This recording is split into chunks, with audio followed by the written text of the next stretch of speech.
రెండోది జైల్లో district jail and sub జైళ్ళల్లో పరిస్థితులు కూడా దారుణంగా ఉంటాయి. ముఖ్యంగా టాయిలెట్లు అవన్నీ. ఈ వయసులో ఆయన అవన్నీ అనుభవించడం కష్టం. రెండోది ఎండాకాలం, దోమలు ఇవన్నీ ఆయన అనుభవించలేక ఏడ్చేశాడు. కోర్టులో కూడా కన్నీళ్లు పెట్టుకున్నాడు.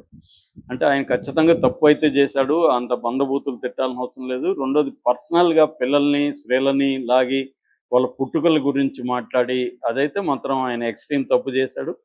దానికి పనిష్ చేయాలి ఖచ్చితంగా. కానీ ఆయన మీద వేరే వేరే కేసులు పెట్టి బెయిల్ రాకుండా చేయడానికి ప్రభుత్వం కూటమి ప్రభుత్వం ఆయన్ని చేసింది. దాంతో ఆయనకు ఒక రకమైన సింపతి కూడా మొదలైంది.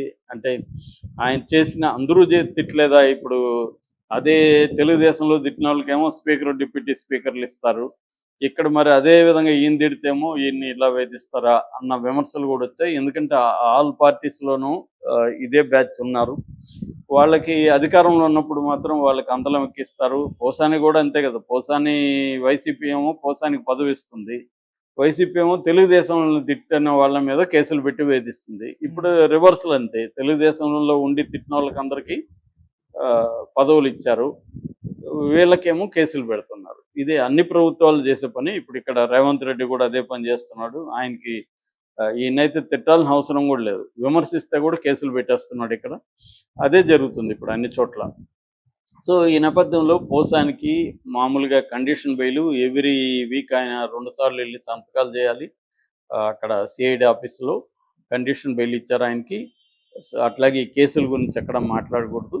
మామూలుగా అయితే పోసాని రాజకీయాల నుంచి విరమించుకుంటున్నట్టు స్టేట్మెంట్ ఇచ్చాడు ఈ ప్రభుత్వం రాగానే. అట్లాగే ఉండిపోయాడు కూడా ఆయన. కానీ ఇప్పుడు ఆయన వదిలేసి ఉంటే ఆయన పాటికి ఆయన వెళ్ళిపోయి ఉండేవాడు. ఇప్పుడు ఆయన యాక్టివేట్ చేస్తున్నట్టుగా ఉంది.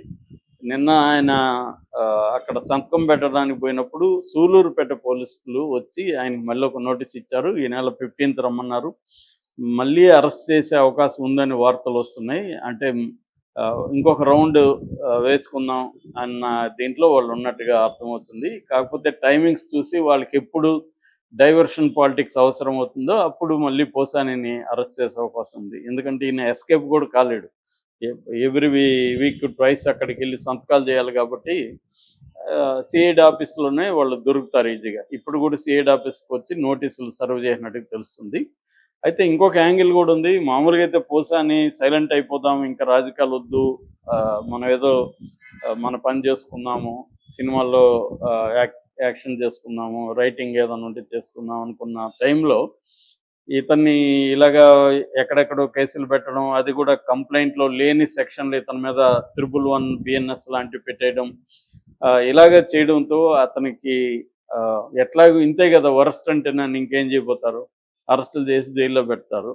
వరస్ట్ చూసేశాడు. చూసేసినాక ఇంక భయం ఎందుకు, మనం కూడా రాజకీయాల్లో యాక్టివ్గానే ఉన్నాం, ఏం చేస్తారు ఎందుకంటే అన్న ఒక తెగింపు ఆయనలో వచ్చినట్టుగా చెప్తున్నారు. నిన్న అందుకనే అక్కడ తాడేపల్లి ఆఫీస్లో వెళ్ళి అక్కడ office incharge cum general secretary వైసీపీకి లేల్ అప్పిరెడ్డితో ఆయన భేటీ అయినట్టుగా వార్తలు వచ్చి ఆ ఫోటో కూడా రిలీజ్ అయింది. అంటే మళ్ళీ వైసీపీలో పోసాని యాక్టివ్గా ఉన్నాడు అన్న వార్త అయితే వస్తుంది. ఇది ఓవరాల్గా ఏంటంటే పోసానికే కాదు, ఒక్కోసారి ఏమవుతుందంటే నిర్బంధం అనేది మరింత పెంచుతుంది. ఒకప్పుడు మావోయిస్టుల మీద కూడా ఇదే చేసేవాళ్ళు. నిర్బంధం చేస్తే ఆగిపోతుంది అనుకుని వీళ్ళు చేసేవాళ్ళు. అది ఇంకా ఎక్కువ అయ్యేది. ఎందుకంటే ఒక తెగింపు వచ్చేస్తుంది. ఇప్పుడు నేను జైలు అంటే భయపడుతుంటాను. నన్ను జైల్లో ఒకసారి పెట్టేశారనుకో చూసేస్తాను. చూసేసినాక ఇంకా మళ్ళీ మళ్ళీ చేద్దాం అనిపిస్తుంది. ఎందుకంటే తెలిసిపోతుంది నాకు పోలీస్ స్టేషను, జైలు, కోర్టు ఇవన్నీ తెలిసిపోతుంది. అందుకని చాలామంది హార్డ్ కోర్ క్రిమినల్స్ మీద ఎన్ని కేసులు పెట్టి ఎన్నిసార్లు జైలుకి పంపినా మళ్ళీ వాళ్ళు వచ్చి చేస్తారు. ఇంకా ఎక్స్పర్ట్ అవుతారు వాళ్ళు. క్రిమినల్స్ అయితే అక్కడే గ్యాంగ్స్ ఫామ్ అవుతాయి, కొత్త పరిచయాలు వస్తాయి, కొత్త క్రిమినల్స్తో టైఅప్ అవుతారు. అక్కడ ఇతర క్రిమినల్స్, సీనియర్ క్రిమినల్స్ దగ్గర నుంచి నేర్చుకుంటారు. అక్కడ ఎందుకంటే జైల్లో మ్యాక్సిమం టైం ఖాళీగా ఉంటారు కాబట్టి, అంటే శిక్షలు పడిన వాళ్ళకే పనులు ఉంటాయి, మిగతా వాళ్ళంతా ఖాళీ టైమే ఉంటుంది అన్నమాట. ఎక్కువ మన జైళ్ళల్లో 75% ఖైదీలు శిక్ష పడని వాళ్ళు, అంటే రిమాండ్ ప్రిజనర్స్ కాబట్టి ఒకసారి జైలుకి వెళ్ళి వస్తే వాళ్ళు గ్రాడ్యుయేట్ అయ్యి వస్తారు. గ్రాడ్యుయేటో పోస్ట్ గ్రాడ్యుయేటో అయ్యి బయటకు వస్తారనమాట.